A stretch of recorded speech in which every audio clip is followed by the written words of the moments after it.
Saint Michel, ange de la paix.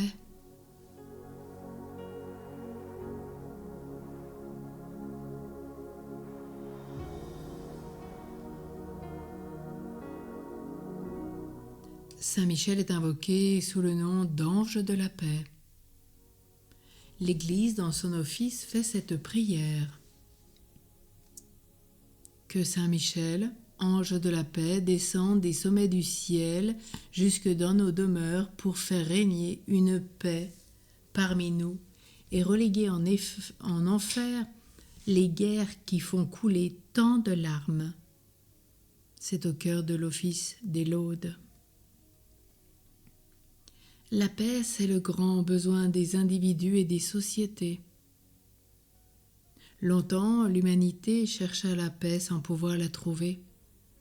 Elle avait déclaré la guerre à Dieu. Dieu se tenait pour offensé et la guerre durait toujours. En vain faisait-elle monter vers le ciel ses supplications, ses soupirs, la fumée de ses sacrifices. Ses oblations, ses gémissements, ses larmes n'arrivaient point à apaiser le Seigneur. Aussi la terre demeurait dans sa désolation. Il en fut ainsi jusqu'à ce qu'un cantique retentit dans les cieux pour annoncer que l'ère de la paix allait commencer. Paix aux hommes.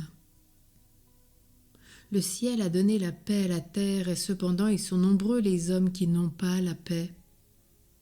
Hélas, ils ont prêté l'oreille aux suggestions de l'Éternel révolté.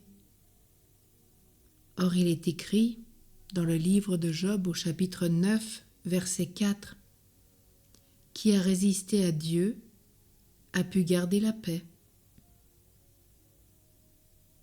La paix est seulement pour l'homme de bonne volonté, pour le fidèle qui n'hésite pas entre Dieu et le monde, entre Jésus-Christ et Satan, entre le bien et le mal.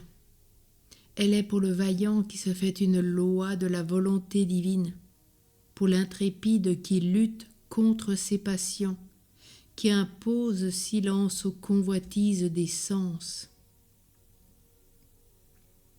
Comment obtenir cette paix qui surpasse tout sentiment, nous rappelle saint Paul dans son épître aux Philippiens.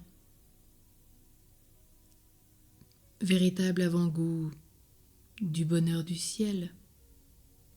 Saint Michel est chargé de nous la procurer. Il est l'ange de la paix.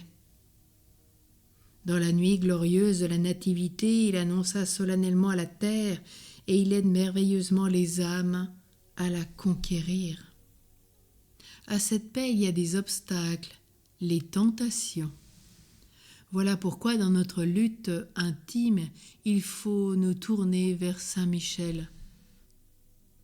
Avec son secours, nous garderons l'ardeur de notre foi et la pureté de notre cœur. C'est à lui aussi qu'il faut nous adresser au milieu des peines et des épreuves de la vie. Il saura nous apporter la tranquillité, le calme, la consolation. Saint Michel est l'ange de la paix pour les individus. Il l'est aussi pour toute nation. La paix, c'est la cessation des hostilités. Or, Saint Michel a été souvent invoqué pour terminer les guerres. Charlemagne fit bâtir une église sous le vocable de Saint Michel de la paix, sans doute pour remercier le grand archange d'avoir favorisé ses armes et rétabli la paix dans son vaste empire. Le pape Boniface érigea à Rome une chapelle à laquelle il donna le titre de Saint Michel, prince à qui on a demandé la paix. Enfin, l'Église a souvent recommandé d'implorer le secours de l'archange afin qu'il apporte ou conserve à la terre le bienfait de la paix. La paix, c'est la concorde. Saint Michel s'emploie encore à la procurer à l'humanité. La discorde et la révolution sont l'œuvre de Satan. Il les sema l'une et l'autre au ciel et entraîna ainsi dans sa révolte un tiers des anges. Il les sème toujours à travers le monde, pour le malheur des nations qu'elle bouleverse. Saint Michel a le pouvoir d'en arrêter les funestes effets.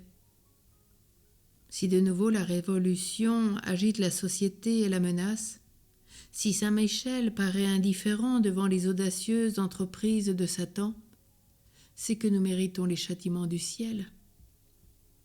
Rendons-nous dignes de la puissante intervention de l'archange par une vie vraiment chrétienne et par d'intercessantes prières. Il nous écoutera enfin et donnera à notre pays cette paix que nous souhaitons tous pour chaque nation. Dans la pratique de ce jour, la paix, dit saint Augustin, est la compagne inséparable de la charité. Que s'accroisse donc en nous l'amour de Dieu et du prochain, et implorons peut-être par Saint Michel cette paix pour chaque nation et particulièrement là où nous sommes, en priant une dizaine de chapelets.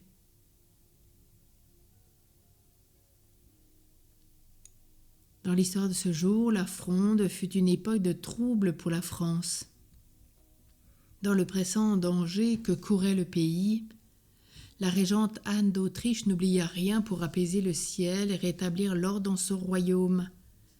Elle demanda conseil à un homme de Dieu, Monsieur Ollier, à l'origine de l'école française de spiritualité. Celui-ci lui persuada de faire un vœu à l'archange protecteur de la France.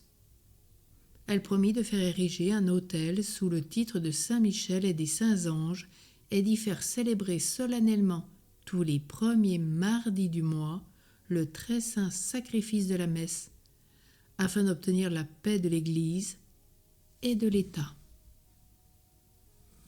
Par l'intervention de Saint Michel, les passions déchaînées s'apaisèrent et bientôt l'ordre fut rétabli.